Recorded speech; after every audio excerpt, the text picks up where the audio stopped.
Ghazwatul Hind is the war which is mentioned in the hadith. It will happen near the end of time, near the Akhir Zaman. And when they will go war with Pakistan, they will attack through India, and there will be a lot of allies of India. Maybe there will be 100 flags gather in India against Pakistan. So this war will be a Ghazwatul Hind, and Allah will help Pakistan and Muslim Ummah, Muslim in the East, with the 3,000 blackjack fighters. Muhammad Al-Qasim ini salah satu orang yang bening kolbunya sehingga mendapatkan mimpi-mimpi yang bagus.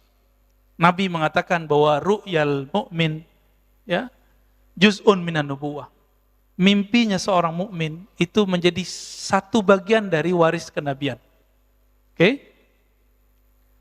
Disebut dalam hadis la tabqa, ya, minan nubuwah, tidak tersisa dari ciri-ciri waris kenabian di akhir zaman illa mubasyarat, kecuali kabar-kabar gembira lewat mimpi. Sallallahu ala Muhammad sallallahu alaihi wasallam. Al-malhamah al-uzma atau al-malhamah al-kubra disebutkan dalam hadis Imam Tirmizi, antara malhamah uzma, penaklukan Konstantin, dan khurujud dajjal itu cuma 7 bulan, di riwayat lain 7 tahun. Tapi kalau riwayat Imam Tirmizi berapa? 7 bulan. Di riwayat Abu Daud, antara perang dengan penaklukan Madinah itu 6 tahun. Wa yakhrujud dajjal fi sabi'ah, lalu keluarlah dajjal. Ini kita sebutkan tahapan-tahapannya, bahwa sebelum Dajjal Mahdi muncul mereka sudah ada. Beberapa ulama kita sudah dikasih visi dan mereka bisa melihat. Beberapa sudah mimpi, beberapa sudah mengalami pengalaman rohani, bertemu dengan sosok Al-Mahdi, bertemu dengan sosok Dajjal. Udah ketemu, Pak. Beberapa mereka udah melihat di mana si Dajjal itu, di mana Imam Mahdi itu. Jadi sosoknya sudah ada. Tapi kapan Allah keluarkan dua-duanya, maka terjadilah perang besar dulu yang disebut Al-Malhamah Al-Kubra. Tapi di perang Malhamah itu sebenarnya Imam Mahdi sudah keluar, cuma belum semua orang tahu. Dajjal pun sudah bergerak, tapi di belakang layar.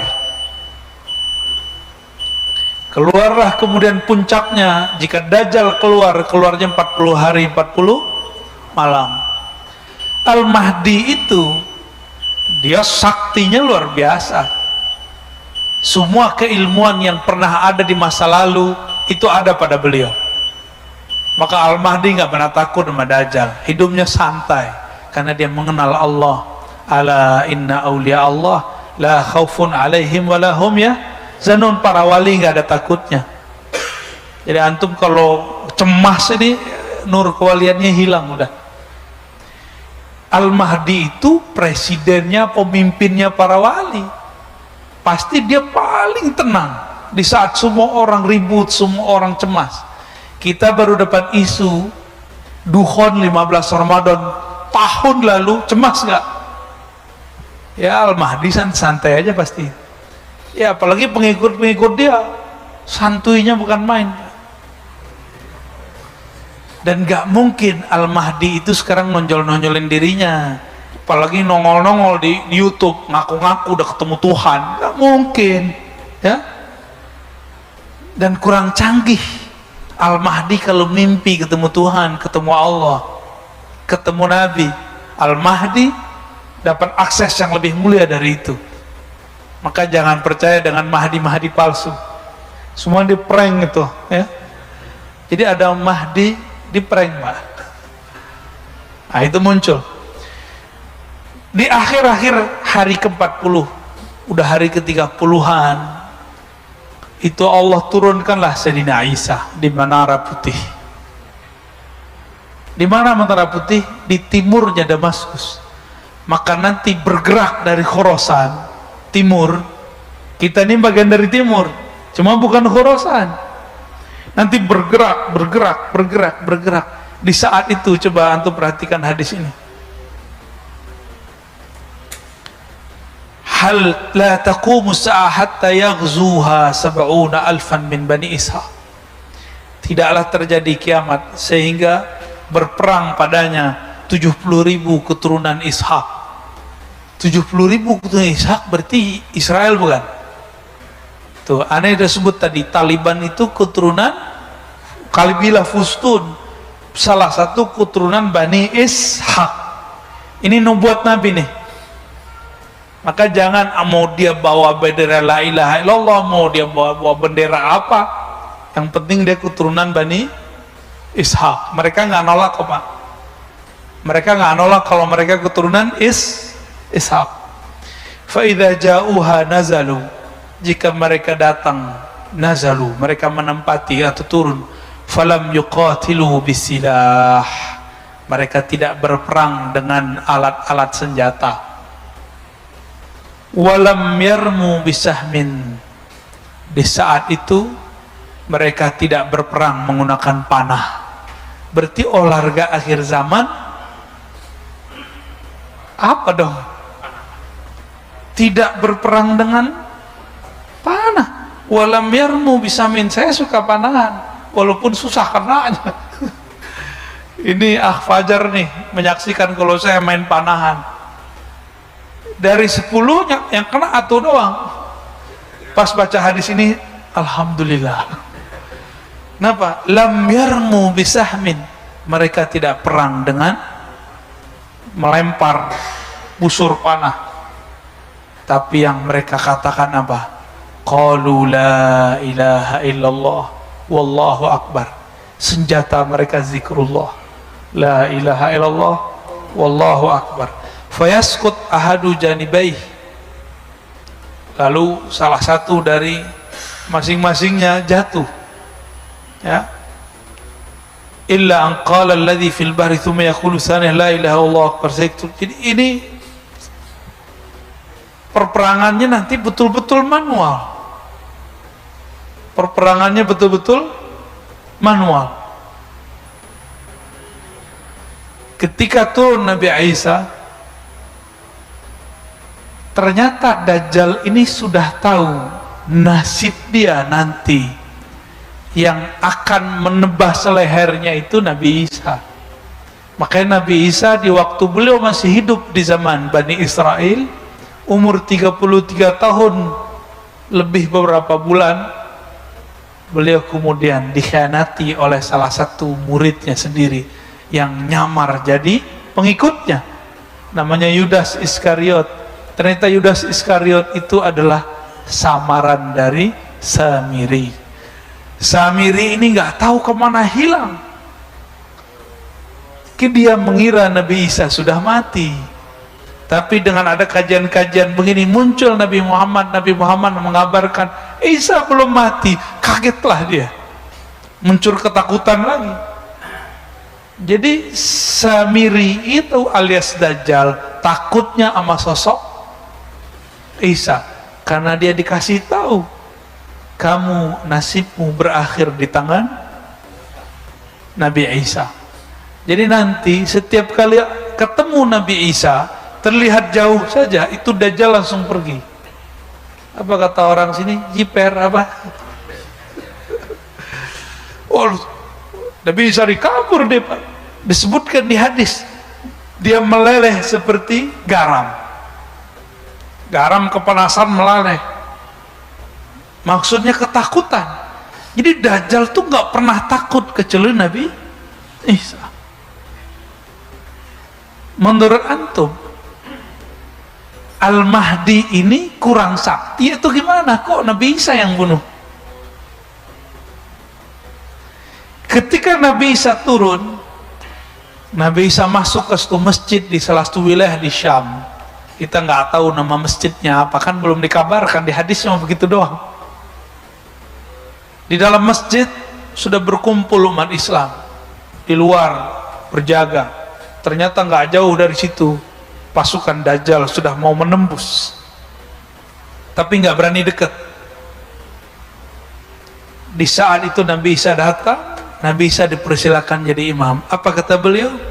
Tidak, engkaulah yang jadi imam, wahai Mahdi.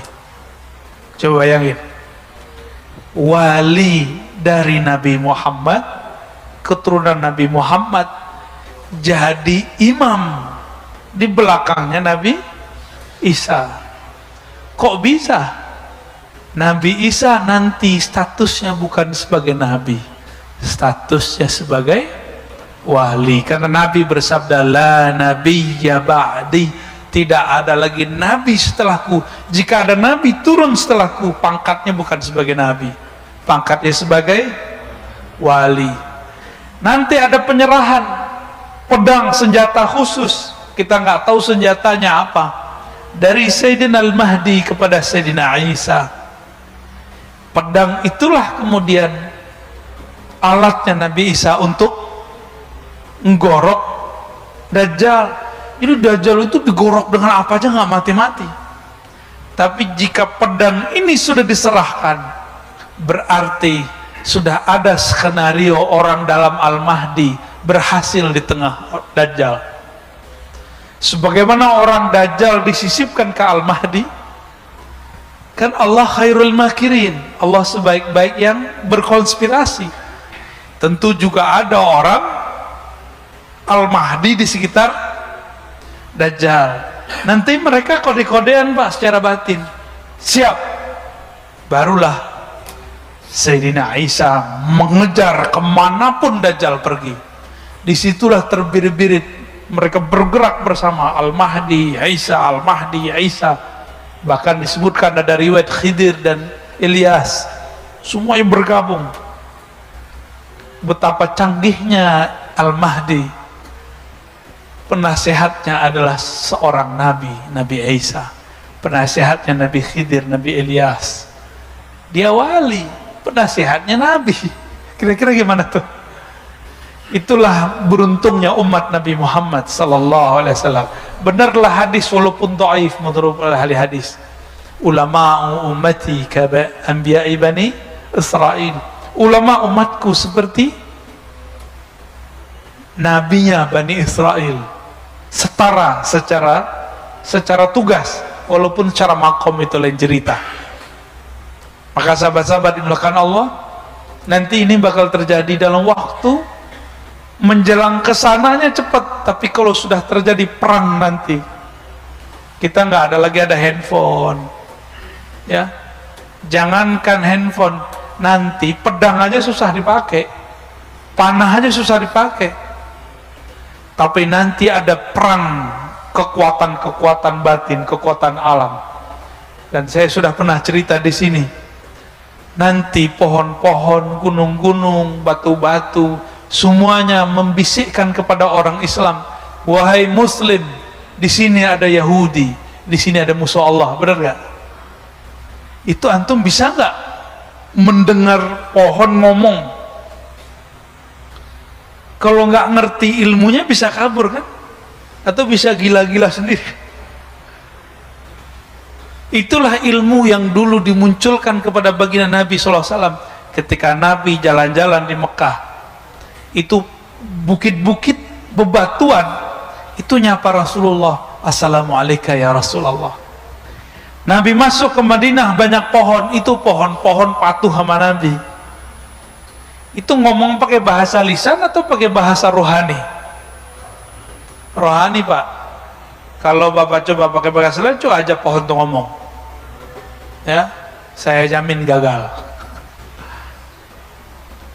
Tapi Allah mengatakan, dengan apa kita berdialog dengan alam? Nah, ini kata kunci. Tidaklah ada sesuatu, wa in min syai', tidaklah ada sesuatu kecuali yusabbih, bertasbih. Sabbahalillahi ma fis samawati wal ard, bertasbih apa yang di langit dan apa yang di bumi. Maka belajarlah mentasbihkan badan kita, mentasbihkan batin kita. maka nanti kita akan bisa berdialog dengan bahasa-bahasa tasbih alam semesta. Baru bisa ngerti Pak nanti mereka ngomong apa. Maka nanti walaupun kelompok Al-Mahdi ini sedikit, tapi tentaranya itu alam. Air berbicara, pohon berbicara, batu berbicara, kecuali ada satu pohon namanya Al-Gharqad yang sekarang sudah ditumbuhin mereka. Ya, barangkali itu ada yang mau didiskusikan. Wah, pasti Pak Mirwan nih, langganan tetap. Tafadhol, langsung Pak Mirwan. Dengar. Assalamualaikum.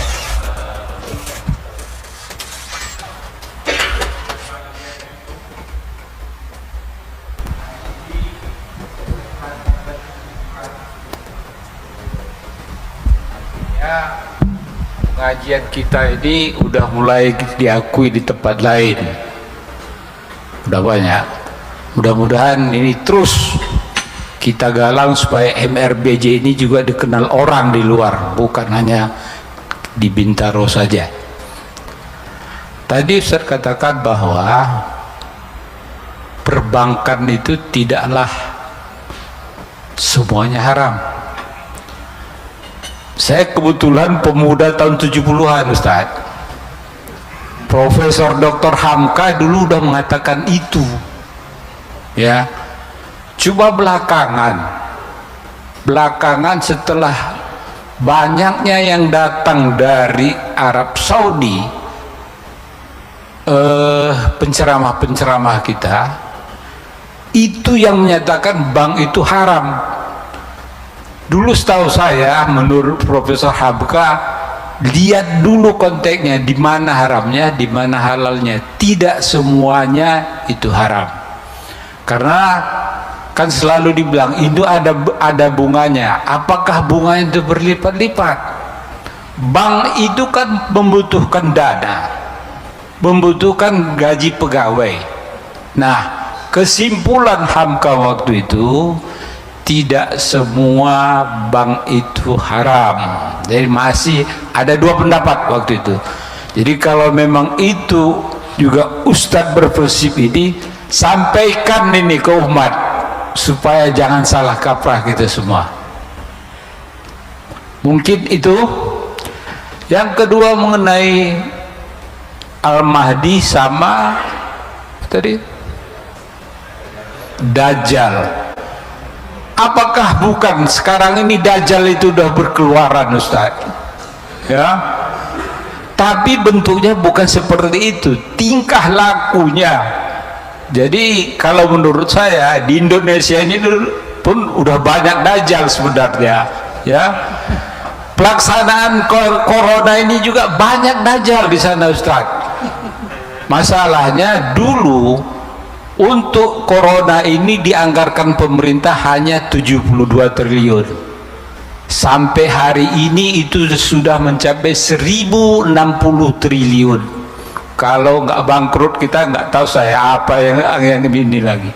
Apakah mesti separuh Indonesia ini dijual? Tidak tahu. Demikian. Assalamualaikum warahmatullahi wabarakatuh. Assalamualaikum. Nah, ini info penting. Guru besar kita Buya Hamka. Buya Hamka ini kan orang yang berani berkata yang pahit meskipun dia dibenci orang. Di saat orang-orang Muhammadiyah saat itu kering dengan tasawuf, beliau nulis buku tasawuf modern, bener gak? Ini produknya muncul Pak Mirwan ini kan, yang gak jelas kan. Disebut Muhammadiyah senang tasawuf, ya.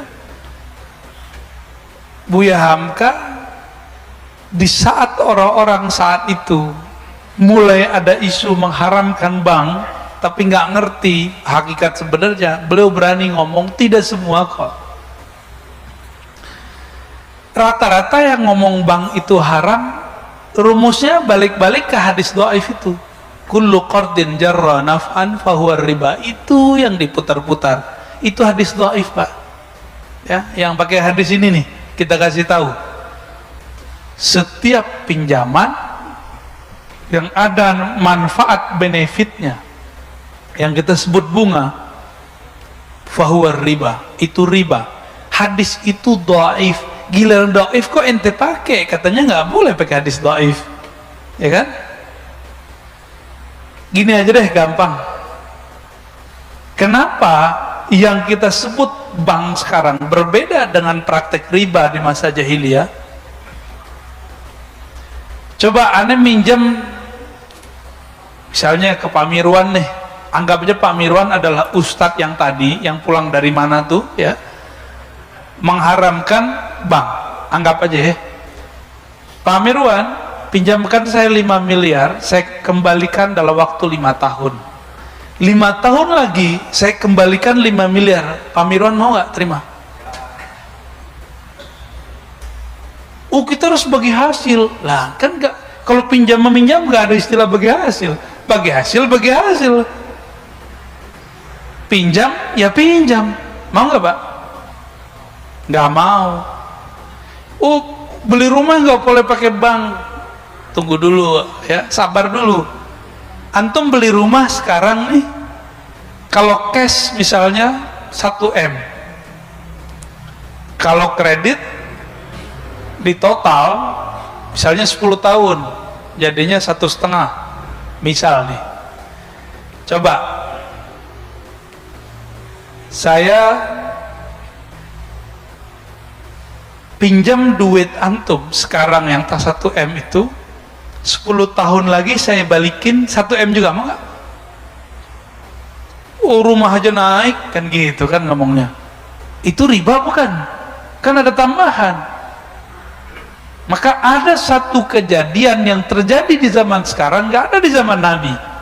Pertama, uang kertas ataupun uang digital. Uang kertas sudah lewat lah Pak, ini bakal hilang nih. Nanti uang digital. Sekarang orang takut nggak bawa handphone karena di situ ada ya e-banking. Benar ya? Kita mau masuk tol, duitnya habis. Tinggal ditempel doang, kan sakti Pak. Nabi Sulaiman aja nggak bisa itu. Aneh serius Pak. Nabi Sulaiman aja nggak bisa itu. Nabi Sulaiman harus baca-baca innahu min Sulaiman wa innahu bismillahirrahmanirrahim, baru kemudian angin datang, setan jin tuh diutus. Kalau kita sekarang pencet-pencet aja nggak perlu pakai bismillah kan, pencet-pencet datang tuh. Motor aja bisa dibeli pakai pencet-pencet Pak sekarang. Antum bisa terbang dengan pencet-pencet itu, smartphone, bener. Jadi semua nabi menginginkan hidup di zaman kita sekarang. Wali-wali terdahulu ingin berjuang lagi Pak. Mungkin mereka pengen main handphone kali. Oh enggak, ini kita candain aja Pak. Wali-wali itu kalau ketemu mereka lebih banyak senyum-senyumnya daripada antum mukanya serius mulu kan. Serius belum tentu juga selamat akhir zaman. Santai aja lah kita ya. Nah, di akhir zaman itu harusnya ngaji santai ya. Ini nyuruh berhenti kali ya.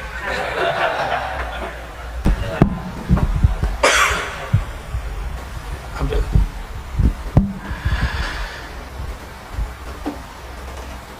Maka ulama kita mengenai bank itu terpecah dua. Mayoritas mereka tidak mengharapkan bank. Maka bank yang tadinya bersumber dari Yahudi di Jerman, katanya kan begitu, itu diislamisasikan, muncullah bank syariah meskipun belum betul-betul syar'i. Karena banyak orang syar'i itu bagi dia kalau menguntungkan, kalau nggak menguntungkan nggak disebut syar'i. Enak amat. Ya. Jadi banyak sekarang gerakan atau masyarakat apa istilahnya anti riba, tapi intinya adalah orang patah hati sama bank, yang melarikan diri dari bank, yang gagal, yang mungkin dulu pernah merasa dirugikan oleh ini, gampang dimasukin Pak sistem, maka kemudian muncul peminjam baru. Orang-orang kaya di situ secara manual meminjamkan. Dia kan lupa duit yang dia pinjamkan itu produk bank. Benar gak? Dan ada sahabat kita cerita, ini lucu, di satu kota di Jawa Barat, dia pernah menjadi murid salah satu ustadz yang sekarang mengharamkan bank itu secara membabi buta. Tapi pas selesai daurah, selesai training, ke penginapan, keluarganya ditanya sama muridnya ini, udah makan bu, mbak? Udah, tadi beli GoFood. Bingung deh lah, katanya haram. Jadi mereka masih pakai rumus tradisional, ada tambahan berarti Ustadz ente nggak ngerti, ente itu jahil. Lah kita boleh berbeda, tapi jangan ngomong jahil. Antum berani nggak ngomong Darul Ifta di Mesir itu jahil? Dan ini saya sampaikan secara terus terang. Sekarang yang nyerang mengkritisi itu, lucunya adalah tamatan Al-Azhar Kairo, Mesir. Ini kita sebut aja nih, karena nama-nama kita mulai disebut sama mereka. Tapi saya tahu teman-teman di sana juga beragam ya. Ada yang bilang Ar-Razi jahil, nggak masalah bagi saya.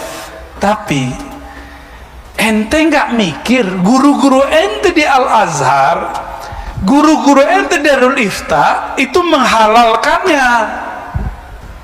Kenapa aneh yang diserang? Kenapa nggak serang Masyaikh Al-Azhar? Serang Syekh Ahmad Thayyib, Syekh Ali Jum'ah, ya, Dr. Syauqi, Dr. Amr, ya, banyak di sono, Syekh Usama.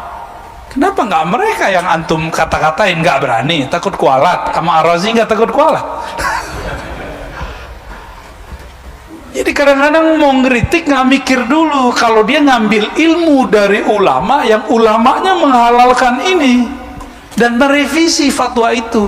Dia masih pakai fatwa yang jadul, katanya tamatan Mesir tapi ngajinya ala Saudi. Loh ente kok berani ngomong begitu? Ya mereka berani ngata-ngatain kita, masa kita nggak berani juga ngata-ngatain balik, Pak? Ya, kita ini sudah zaman terus terang hari ini. Mereka udah nggak malu untuk ngata-ngatain orang, ya kita juga nggak takut kok. Insya Allah kita nggak lana khawfu lawmata laim. Selama ada dalilnya, ada ulama bersama kita tetap akan berani insya Allah. Bahkan mohon maaf Bapak Saudara, Allah, beberapa opini kita boleh berbeda, tapi jangan gunakan kata-kata hujatan. Karena antum sekali menghujat, bisa panjang ceritanya nanti.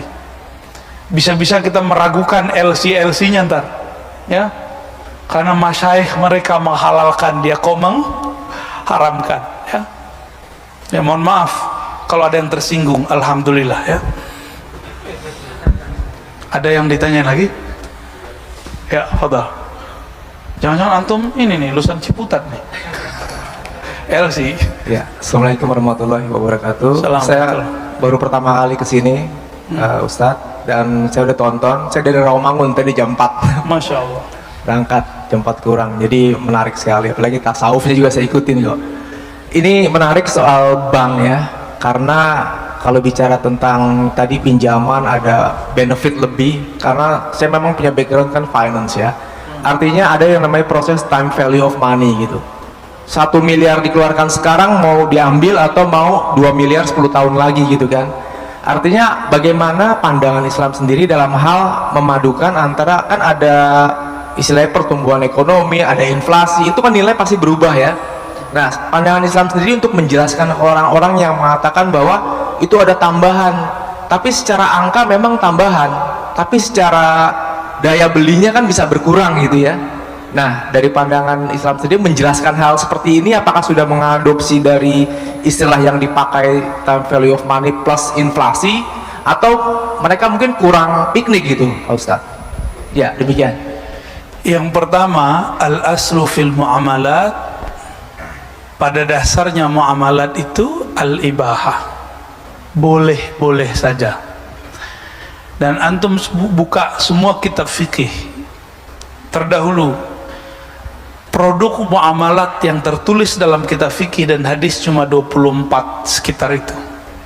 Belum ada di situ namanya kredit, belum ada namanya saham, belum ada namanya bank, belum ada simpan pinjam ala bank, belum ada. Maka ini adalah bagian dari perkembangan peradaban ekonomi manusia.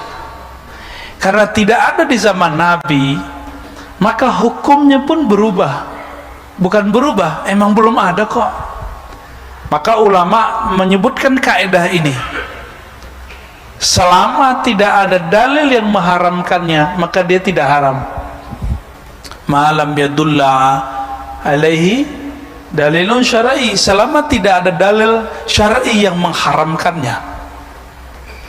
Itu satu. Yang kedua, muamalat dalam Islam itu terbuka, maftuhah. Apa buktinya? Dinar dirham itu sistem Nabi atau sistem yang sudah ada sebelum Nabi? Ayo. Nabi ketika berdagang ke Syam itu pakai dinar dirham bukan? Berarti sudah ada sebelum Nabi bukan? Jadi jangan salah kira, dinar dirham bukanlah sistem ekonomi Rasulullah sallallahu alaihi wasallam. Ini perlu diingat. Dinar dirham adalah sistem ekonomi yang dipakai, alat tukar yang dipakai oleh Rum dan Persia. Oke. Lalu Nabi adopsi nggak? Dia adopsi, dan ternyata secara inflasi, karena dinar itu emas, dia aman dari inflasi. Bener, inflasinya nggak begitu. Jatuhnya emas, naiknya emas kan kemarin sempat naik ya, waktu kita awal corona sempat naik, tapi turunnya juga pelan banget, pelan, sangat stabil. Harga kambing dulu dengan harga kambing sekarang kalau dijadiin emas sama, berarti dia stabil. Bener nih yang usaha kambing nih, bener bang, bener bang ya, Bang Roy ya, tuh tanya sama dia pak kalau nggak percaya pak. Tapi kalau antum menggunakan harga pakai nilai tukar uang, ini sekarang juga udah mulai bingung.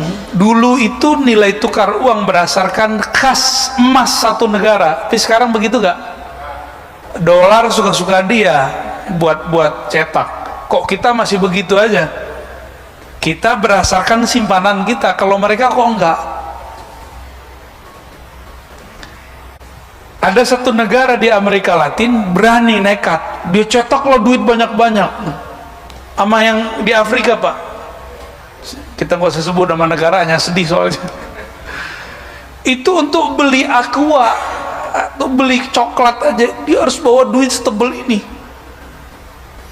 karena mereka ahli ekonominya koplak-koplak pak, atau koplak. Dia kira kalau nyetak duit banyak-banyak nggak inflasi, asal aja ya. Jadi ahli ekonominya ngayal kayak anak kecil, kita cetakannya duit banyak-banyak. Itu ngaconya di situ. Duit kita sekarang itu betul-betul ya, kalau bahasa Pak Mirwan tadi apa? Dajjal. Enggak, itu bukan dajjal yang ini pak ya. Alat tukar ini sekarang betul-betul udah nggak fair, udah nggak fair, benar-benar nggak fair. Maka kita nggak bisa menggunakan itu. Hukum yang dijadikan ada pada hukum dinar dirham tidak berlaku pada hukum mata uang zaman now. Nggak bisa. 1 M tahun ini, 10 tahun lagi nilai rumah, ini kita beli rumah berapa kira-kira? Anggaplah 2 M. Kalau diemaskan sama nggak? 10 tahun lagi nilai emasnya segitu, tapi harga duitnya, nilai angkanya naik. Riba nggak? Oh kita Islami nggak boleh ada riba, jadi beli rumahnya kredit, duitnya harus sama dengan nggak kredit, enak amat. Ya, teman-teman yang melakukan Allah, kredit itu nggak ada transaksinya di bahasa nama Nabi. Ada nggak transaksi itu di zaman Nabi? Nggak ada. Maka hukumnya tidak ada di kitab fikih, baru di kitab fikih kontemporer adanya.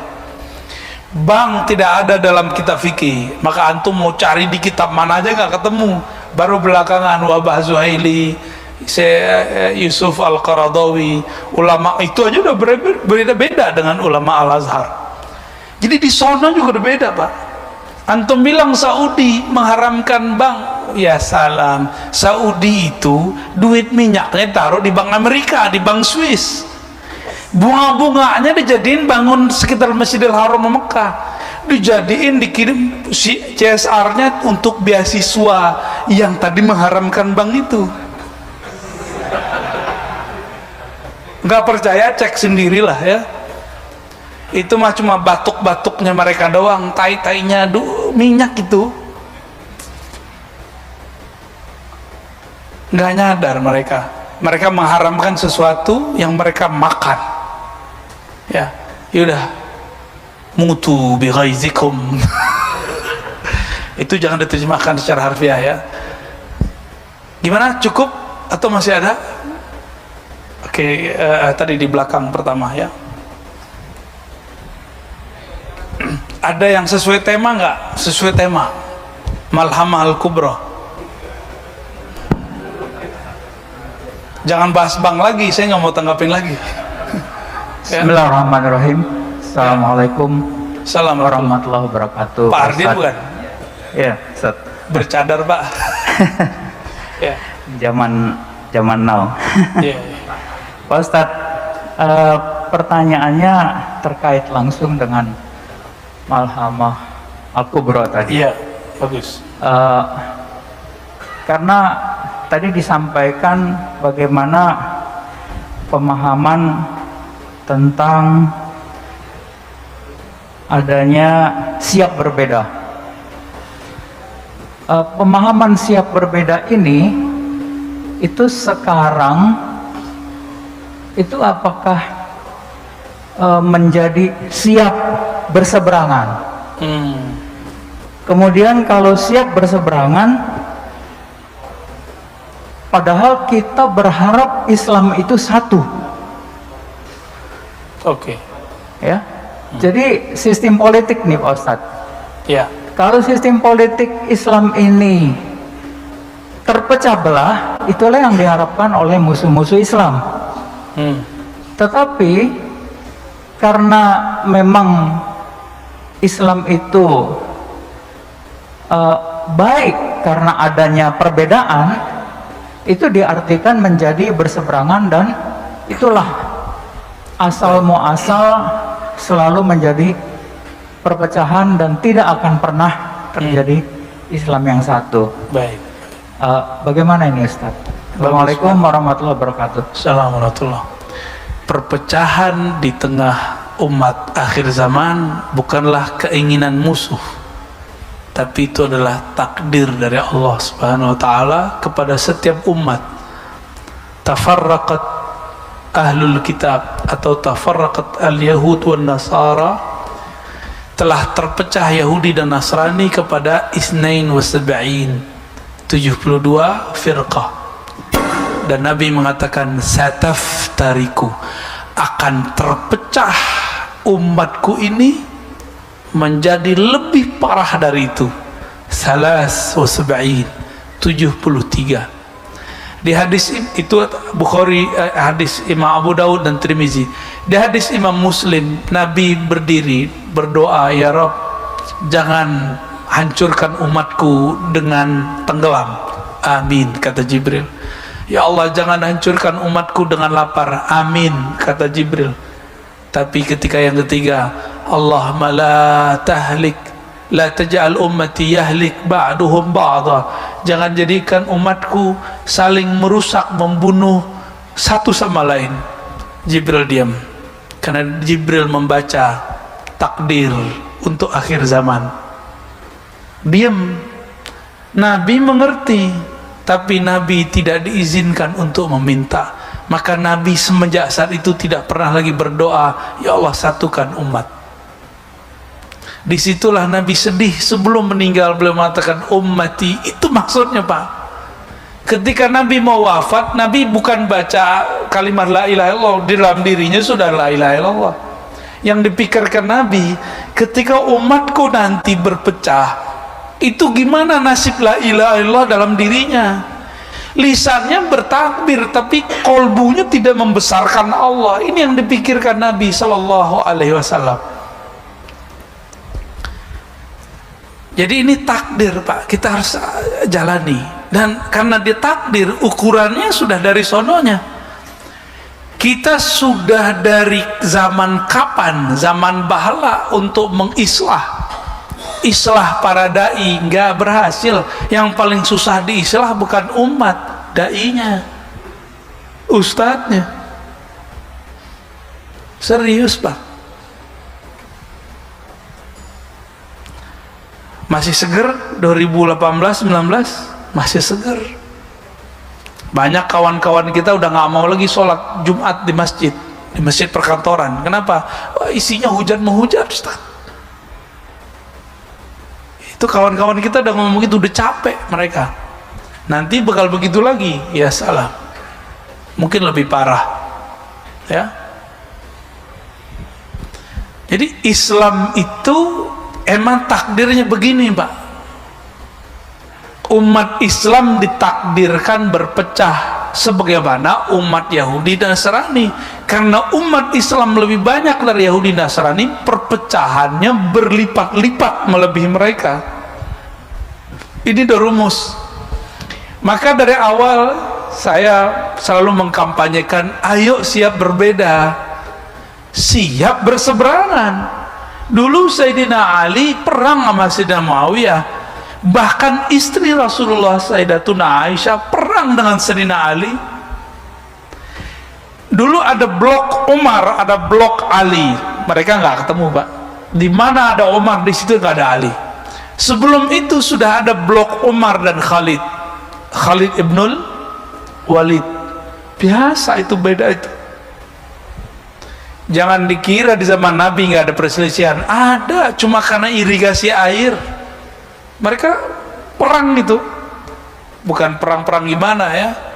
Jadi Nabi itu menghabiskan perbedaan-perbedaan sukuisme. Kalau sekarang ya ideologi kan. Tapi ideologi sudah nggak laku, Pak, sekarang. Ini saya mau konfirmasi sekalian karena banyak yang nuduh saya komunis juga. Ya salam. Ar-Razi komunis dari mana ceritanya tuh? Ya. Antum kurang waras namanya itu. Saya itu nggak percaya pergerakan komunis itu bisa bangkit. Itu keyakinan saya. Kenapa? Karena sudah di-cut oleh TAP MPR dan undang-undang. Cuma pemikirannya mungkin masih ada. Kita saksi, Pak, dulu 2013 anak-anak mahasiswa beberapa kampus nonton film-film dokumenter PKI. Versi PKI buat. Jadi kalau kita buat PKI bunuhin jenderal, mereka buat sebaliknya. Dokumenternya PKI disiksa oleh pemuda-pemuda apa dulu, Pancasila apa namanya dulu ya, Garuda apa gitu, dan sama-sama sadisnya. Dan saya tahu, Pak, orang-orang yang teracuni itu saya tahu orang-orangnya. Cuma data ini kan tiba-tiba hilang. Sahabat kita salah satunya yang masuk penjara karena ada satu data dia bener, tapi data dia itu basi. Data dia bener, tapi dibasikan. Nah, itu mungkin bahasanya. Maka masuk penjara kan sahabat kita itu. Kalau antum meributkan PKI itu ada muncul ngumpul dikit bisa di-cut karena undang-undangnya sudah ada. Kalau kelompok Khawarij yang aliran S itu sama W itu, Pak, yang tadi antum bilang tuh Pak Mirwan, belum ada undang-undangnya. Padahal BNPT itu sudah merekap teroris-teroris itu alirannya itu, Pak. Belum ada undang-undangnya. Kenapa kita nggak fokus di bidang ini, malah sibuk di bidang itu? Maksud saya, paham? Saya ngomong di sini juga, Pak, makanya saya klarifikasi di sini, ya. Di belakang backgroundnya begitu kan, ya. Antum jangan salah paham. Dulu ulama-ulama kita Ahlus Sunnah baik di Sumatera, di Jawa, digorok sama PKI. Siapa yang berjuang saat itu? Ulama kita yang aswaja. Belum ada kelompok-kelompok sekarang yang katanya anti PKI itu. Kita sudah anti dari dulu. Saya baru dari Abah Jejen, Pak, Sukabumi. Itu ayahanda beliau, kakek beliau digorok sama PKI. Beliau digorok, punya ilmu debus, zikir la ilaha illallahnya mendarah daging, digorok-gorok gak bisa, Pak. Itu apa aja tuh. Itu yang saya dengar, Pak, wallahu alam sahih apa enggak ya. Bingung juga PKI-nya tuh. PKI kan gak jelas Tuhannya siapa kan. Kok ada orang gak kuat ini. Itu kampung PKI tadinya itu. Kampung Merah itu tadinya. Madiun, Bapak tahu Madiun? Tomboro tahu. Di situ ada dulu guru Al-Fatah dari Sunda datang ke sana ngajar, lalu kemudian jadi pesantren Tomboro, maka disebut Al-Fatah ya. Ya, tapi tarekatnya bukan tarekatnya Syekh Al-Fatah Idrisiyah, tarekatnya sekarang Naqsyabandiyah, menjadi pusat JT. Itu dulu juga merah, Pak. Dan mereka itu aswaja Ahlus Sunnah, korban dulu itu. Saya ini mantunya orang Tuban ya, itu dulu kiai-kiai sono curhat, kami ini dulu kiai-kiai kami ini digorok oleh mereka. Sekarang mohon maaf, saya bukan orang NU, Pak, tapi ketika antum tuduh orang NU PKI, antum salah alamat. Orang NU itu kiai-kiainya dulu adalah korbannya PKI. Di mana kita saat itu? Walaupun saya bukan orang struktural, Pak ya. Terus Ar-Razi NU apa? Saya aswaja aja, Pak. Ahlus Sunnah wal. Antum silakan mau bilang apa ya. Saya Ahlus Sunnah aja. Karena sekarang NU juga bingung kita ya. Ada NU SAS katanya, ada NU garis lurus. Kan bingung kita, Pak. Ya, benar nggak? Waktu Hadratus Syekh Hasyim Asy'ari ada, Syekh Ahmad Dahlan ada, kan nggak ada garis-garis begitu, nggak ada sebutan sas-sas begitu kan nggak ada. Nah, saya yang itu aja, Pak, yang ikutnya Hadratus Syekh itu, yang beliau mengatakan Ahlus Sunnah itu berakidah Asy'ariyah Maturidiyah, bermazhab yang 4 atau Syafi'i salah satunya, dan bertasawuf. Saya aswajanya itu. Guru saya Allah yarham Syekh Ali Mustafa Yaqub, beliau pernah jadi ketua syura NU, tapi di akhir hayatnya oleh yang sekarang ditendang. Beliau pun juga sudah nggak mau lagi dan beliau fokus jadi muallim. Maka yang saya ambil dari ulama-ulama Ahlus Sunnah Nahdiyin adalah ilmu ta'limnya ya, karena itu yang mahal dari mereka. Dan yang tidak ada di sebagian kiai, ada di kiai saya, ilmu berani, Pak. Bener gak? Antum masih ingat memori Kiai Ali Mustafa Yaqub? Itu orang berani. Di saat orang-orang ngomong A, beliau ngomong B, gak ada rasa takut. Nah, berani yang itu tuh turun sama kita, Pak, dikit. Makanya agak sedikit berani, Pak. Alhamdulillah ya. Jadi Pak Hardin, kita cukup menjaga persaudaraan dalam perbedaan, tidak usah mempersatukan. Jadi dalam Al-Quran kalimatnya fa'aslihu, islahlah, bukan satukan. Islah itu artinya mencari kemaslahatan, mencari titik temu, titik persamaan meskipun kita berbeda.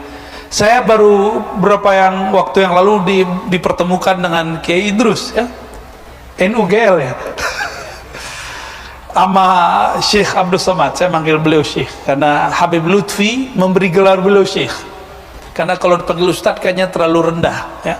Saya lebih senang manggil beliau Syekh ya. Bukan berarti saya NUGL juga, Pak ya. Bukan berarti jalur pergerakan saya sama juga dengan Syekh Abdul Somad. Kami siap berbeda, tapi dalam usul, dalam pokok Ahlus Sunnah kami sama. Bapak siap berbeda, Ustadznya siap beda, Bapak siap nggak siap beda? Ustadznya udah siap beda, antum nggak siap beda, terus ustadznya siapa? Lo ustadz, politik kan bagian dari agama. Iya, prinsip berpolitik, tapi furu politik tidak masuk bagian dari rukun beragama. Ya, maka kalau nanti ada perbedaan lagi mengenai siapa presiden masa depan, tolong jangan kaget, biasa aja. Tapi nanti jangan tanya ke aneh ya, insya Allah nggak akan dijawab. Saya nggak sibuk memikirkan siapa presiden masa depan, Pak. Yang saya sibukkan bagaimana nasib umat masa depan.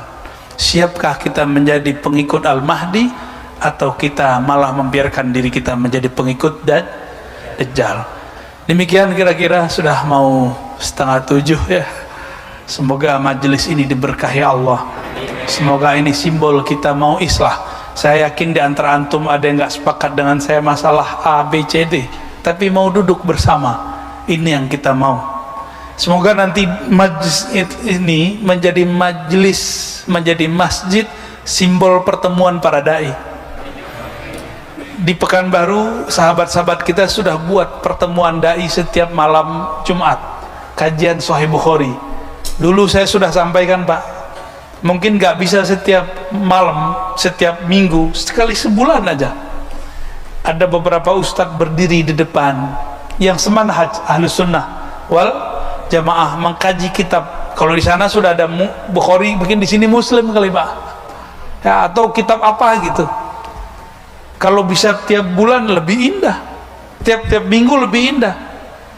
Anak-anak muda punya pergerakan Islam, tapi anak muda kan galau, ya, belum tentu, belum tahu arahnya kemana. Harus didampingi oleh ustadz-ustadz yang tidak galau.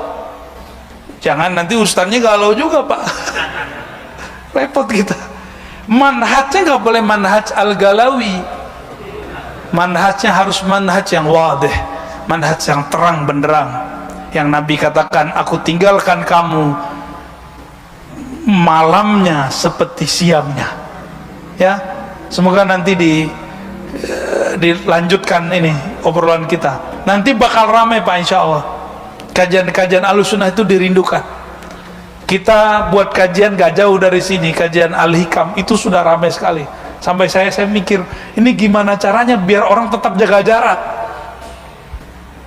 Ya, masih bisa dikendalikan sampai sekarang. Tapi nggak tahu sampai kapan nanti. Bisa-bisa nanti dipindah ke sini, Pak, kajian Al-Hikamnya. Siap nggak, Pak, tuh? Tapi ngajinya jam 12 malam. Ini jumlah antum nggak seberapa. Jumlah mereka 3 kali lipatnya antum sekarang. Ngaji hikam setiap jam 11:30 sampai jam 3. Dari mana-mana, Pak. Begitu orang merindukan sekarang kajian-kajian kitab turas. Dan saya terima kasih kepada pengurus dengan segala macam cobaan-cobaan buat antum sudah memfasilitasi para ustadz ngaji kitab. Jadi kalau bisa tidak ada ustadz di sini kecuali ngajinya ngaji kitab. Biar nanti terasa rasa pesantren walaupun nggak pernah nyantri, ya. Insya Allah semoga kita diberkahi Allah. Allahumma aslihna, Allahumma aslih umat Muhammad. Ya Allah, kami ini umat Nabi Engkau, kekasih Engkau Muhammad. Aslihna, islahkanlah kami, islahkan, perbaikilah antara kami, antara qalbu kami. Alif baina ulama'ina, alif baina qulubil mu'minin. Ya Allah, qalbu kami ini berpecah belah, maka damaikanlah ya Allah. Qalbu kami ini galau dan risau ya Allah, maka tenangkanlah dengan nur kalimahmu, nur zikirmu. Ya Allah, kami ingin menjadi kekasihmu. Faja'alna min awliyaik, maka angkatlah kami, jadikanlah kami orang-orang yang termasuk wali-walimu, kekasih-kekasihmu. Ya Rabb, jika Engkau panjangkan umur kami, maka takdirkan kami ya Allah yang bersama di barisan Al-Imam Al-Mahdi. Jika tidak ya Allah, maka jangan Engkau panjangkan hidup kami, jadikan kami mati syahid dalam perjuangan. Jangan jadikan kami yang tertipu oleh imam palsu, Dajjal, laknatullah. Rabbana atina fid dunya hasanah wa fil akhirati hasanatan wa qina adzabannar. Wa sallallahu ala nabiyyina Muhammad walhamdulillahi rabbil alamin. Assalamualaikum warahmatullahi wabarakatuh.